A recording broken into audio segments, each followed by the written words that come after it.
இந்த குலசோறுக்கு வந்து நான் வந்து ஒரு கூடை இடிக்க போறேன். அதுக்கு வந்து இதுல வந்து 10 உள்ளிப்பல்லு அல்லாடிக்கு 30 கிராம் இருக்கு. இதை இதுல போடுங்க ஒரு அல்ல. இதுல வந்து சின்ன சீரம் இருக்குது 1/2 டீஸ்பூன். இதுல வந்து மிளகு இருக்குது 1/4 டீஸ்பூன் மிளகு. இதை போட்டுட்டு நறுவலா அடிச்சு விடுங்க.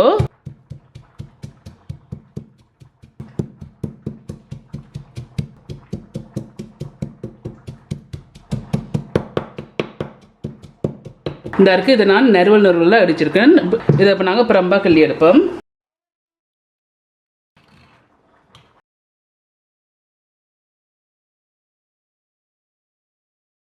இந்த இருக்கு இப்படி நான் பிரம்பா இறக்கி இருக்கிறேன். தண்ணி எடுத்து நல்லா கொதிக்க வச்சிருக்கேன். நான் 2 லிட்டர் தண்ணி நல்லா கொதிச்சு கொண்டிருக்கல. இப்படி கொதிச்சு கொண்டிருக்கேன். இதுல வந்து நான் புழுங்கல் குத்தரிசி எடுத்திருக்கிறேன். 2 கப் இல்லாட்டிக்கு 410 கிராம் இருக்கு.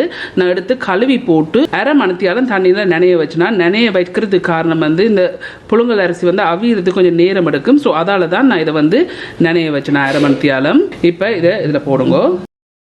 இதுல வந்து உப்பு இருக்குது. நான் 1 டீஸ்பூன் இப்போதைக்கு சேர்க்கிறேன்.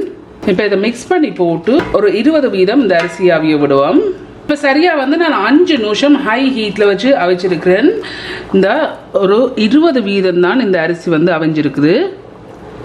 இந்த ஒரு 20% தான் அவிஞ்சிருக்குது. ஸோ அந்த 20% அவிஞ்சா பிறகு 5 நிமிஷத்துக்கு பிறகு இதில் வந்து நான் பருப்பு எடுத்திருக்கிறேன். 1/4 கப் இல்லாட்டிக்கு 60 கிராம் பருப்பு எடுத்து கழுவி வச்சிருக்கேன். இப்போ இதை இதில் போடுங்க. இதில் வந்து பைத்தங்காய் இருக்குது 90 கிராம் பைத்தங்காய் எடுத்து இப்படி கட்டி வச்சிருக்கேன். இதையும் இதில் போடுங்க. இதில் வந்து மரவள்ளி கிழங்கு இருக்குது 175 கிராம். இதையும் இதில் போடுங்க. இதில் வந்து ஒரு கேரட் இல்லாட்டிக்கு 190 கிராம் கேரட் இருக்கு. இதையும் இதில் போடுங்க. இதில் வந்து வாழைக்காய் இருக்குது. நான் ஒரு வாழைக்காய் இல்லாட்டிக்கு 120 கிராம் வாழைக்காய் இருக்கு. இதையும் இதில் போடுங்க. இதில் வந்து கத்தரிக்காய் இருக்குது. நான் ஒரு நீட்டு கத்தரிக்காய் இல்லாட்டிக்கு 280 கிராம் இருக்கு. இதையும் இதில் போடுங்க.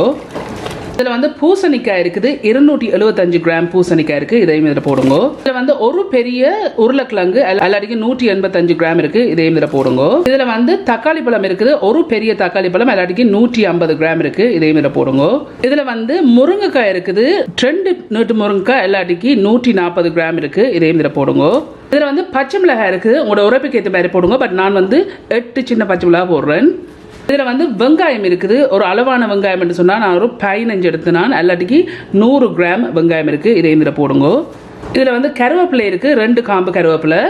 இதில் வந்து பழப்புளி எடுத்து பிசைஞ்சு வச்சிருக்கேன். நான் என்ன செய்தேன்னு சொன்னால் 25 கிராம் பழப்புளி எடுத்து 3 டேபிள் ஸ்பூன் தண்ணி சேர்த்து நல்லா பிசைஞ்சு இந்த சக்கையில் ஒரு புளியும் இல்லாத அளவுக்கு நான் பிசைஞ்சு வச்சிருக்கேன். இப்போ இதை இதில் விடுங்க.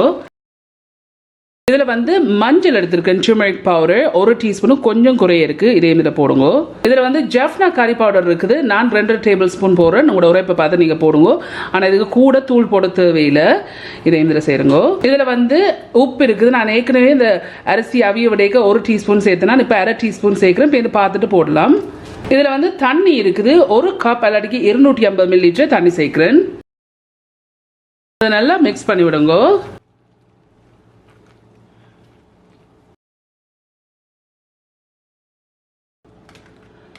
இந்த இருக்கு இப்படி நான் மிக்ஸ் பண்ணியிருக்கிறேன். இதை நான் மூடாமல் நான் ஒரு 20 நிமிஷம் வந்து அவிய விட போகிறேன். ஆனால் இடக்கிட மிக்ஸ் பண்ணி விடுங்க.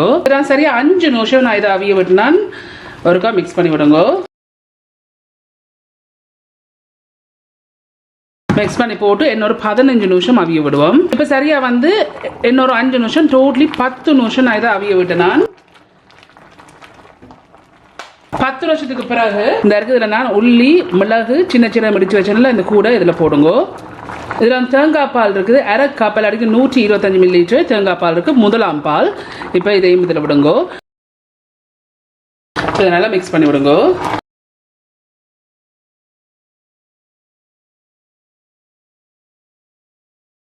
மிக்ஸ் பண்ணி போட்டு இன்னொரு 15லேருந்து 20 நிமிஷம் அவிய விடுவோம்.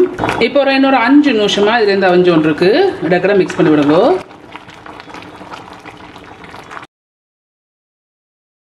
மிக்ஸ் பண்ணி போட்டு இன்னொரு 15 நிமிஷம் அவிய விடுவோம். இப்போ இன்னொரு 5 நிமிஷம் டோட்டலியாக 10 நிமிஷம் நான் இதை அவிய விட்டுருக்கிறேன். தேங்காய் பாலும் இந்த கூடும் போட்ட பிறகு 10 நிமிஷம் அவிய விட்டுருக்கேன். இந்த 10 நிமிஷத்துக்கு பிறகு நான் ஹீட்டை கொண்டு வந்து மீடியம் ஹீட்டில் வச்சிருக்கிறேன்.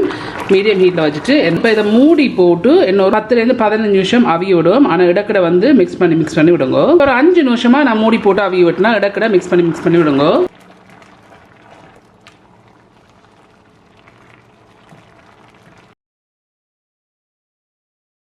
இந்த இருக்கு இப்படி மிக்ஸ் பண்ணி இருக்கிறேன். மிக்ஸ் பண்ண பிறகு திருப்பி இதை மூடி போட்டு இன்னொரு 10 நிமிஷம் கொதிக்க விட போறேன். இப்ப சரியா வந்து இன்னொரு 5 நிமிஷம் டோட்டலியா 10 நிமிஷம் நான் மூடி போட்டு அவிய விட்டுனான். 10 நிமிஷத்துக்கு பிறகு இதுல வந்து தயிர் எடுத்திருக்கேன். பிளெயின் தயிர் எடுத்திருக்கேன். அரை கப் எல்லாட்டிக்கு 125 கிராம் இருக்கு. இப்போ இதுல போடுங்க. தயிர் போட விருப்பம் இல்லாட்டி நீங்க போட தேவையில்லை. பட் நான் வந்து தேங்காய் பாலும் தயிரும் சேர்க்கிறேன். நான் இப்போ இதை நல்லா மிக்ஸ் பண்ணி விடுங்க.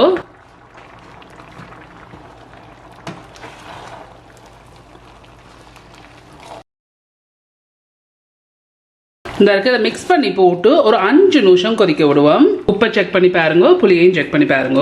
இப்போ வந்து இன்னொரு 5 நிமிஷம் நான் இதை அவிய விட்டுனான். இப்போ நான் அடுப்பை வந்து ஆஃப் பண்ணிட்டேன். இந்த ஒரு பதத்துக்கு நீங்க இறக்குறீங்க, அந்த அப்படி கொஞ்சம் தண்ணித்தன்மையா இருக்குல்ல, இந்த குலசோறு வந்து இந்த தண்ணித்தன்மையோட இறக்குனீங்கன்னு சொன்னா நல்லா ஆறி வரைக்கும் நல்லா பெர்ஃபெக்டா பிறண்டு வரும். ஸோ இந்த பதத்தில் இறக்கி போட்டு ஒரு மூடியால் மூடிட்டு இறக்கி வச்சிங்கன்னு சொன்னால் நல்லா பெர்ஃபெக்டான பதத்துக்கு வரும் இந்த குலசோறு. இந்த இருக்கு, இதுதான் இந்த குலசோறு செய்து முடிஞ்சது.